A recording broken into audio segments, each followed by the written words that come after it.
Аруаққа сыйынсаң, Аллахқа серік қосқан боласың. Осы сөзді кейбір адамдарға айтсаң, олар жоқ, біз Аллахқа серік қосып жатқан жоқпыз. Біздер әулие, ізгі, жақсы адамдарға сыйынамыз. Солар арқылы Аллахтан сұраймыз дейді. Олар біздің шапағатшымыз дейді.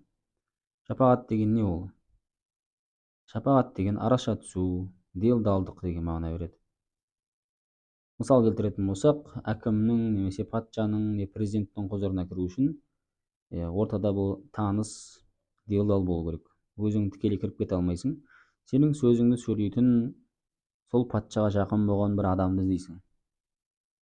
Сол арқылы патшаға сөзіңді өткізіп, қажетіңді орындайсың. Тура сол нәрсені Аллаға істейді. Алла Тағала патша, сен оған тікелей дұға қылсаң қабыл қылмайды. Біз осы әулиелерден сұраймыз, олар барып Аллахқа біздің қажетімізді жеткізеді, біз үшін араша түседі, біздің сөзімізді сөйлейді, біз үшін делдал болады дейді. Біз айтамыз, бұл Алланың елшісінің замандағы мүшриктердің істеген ісі десек, жоқ, олар тасқа, ағашқа сыйынған дейді.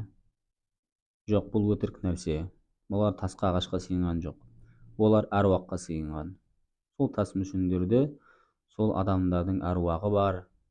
Сол тас мүшіндерге сыйынсақ, сол адамдардың өзіне сыйынған боламыз. Оның дәлелі міне Юнус сүресінің 18-ші аятында тұр. Аллах Тағала оларға былай деген. Estaizu billah. Ve ya'buduna min dunillahi ma la yadurruhum wa la yanfa'uhum. Олар Алладан бөлек өздеріне зиян да, пайда да келтіре алмайтын біреулерге құлшылық қылады дейді. Яғни айтады, وَيَقُولُونَ هَؤُلَاءِ شُفَعَاؤُنَا عِندَ اللَّهِ. Олар айтады, бұлар біз сыйынып атқан әруақтар Алланың қасында біздің шапағатшымыз деп айтады дейді. Біздің сөзімізді жеткізеді. Құдай деп айтқан жоқ бұларды. Шапағатшымыз деп жатыр Алланың алдында. Біздің сөзімізді жеткізеді Аллахқа. Алла Тағала бұл сүйікті құлдар. Аллах та бұлардың дұғаларын қабыл қылады. Деді, біздің сөзімізді жеткізеді, шапағатшымыз деген. Осының дәл өзі біздің заманымызда да қазақтар аруаққа сыйынған осыны айтып жатыр.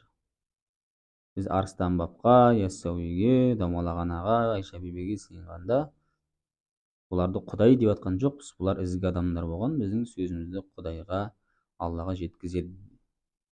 Міне осы адамдарды Аллах Тағала мүшриктер деді. Осы пайғамбардың заманындағы ширкте сол. Бұл шайтан қайтадан ширкті жандандыра береді әр заманда, қайтадан тірілте береді ширкті. Сонда ол заманда істелінген ширк әлі істелініп келе жатыр. Бірақ жаңа көріністе, мұсылманшылық көріністе. Бұрын ақыретке сенбеген, пайғамбар Мұхаммедті мойындамаған адамдар істеген болса, қазіргі заманда пайғамбар Мұхаммедті жақсы көреміз деп бастарына сәлде киген, 5 уақыт намаз оқитын біреулер істеп жүр соны. Бұл да мүшрик болады бұл адамды Аллахқа серік қосуыменен. Өте қатерлі нәрсе, сақ болыңыздар. Аруаққа сыйынбаңыздар. Аллахқа сыйыныңыздар, тірі болған, мәңгілік өмір сүруші болған Аллахқа сыйыныңыздар.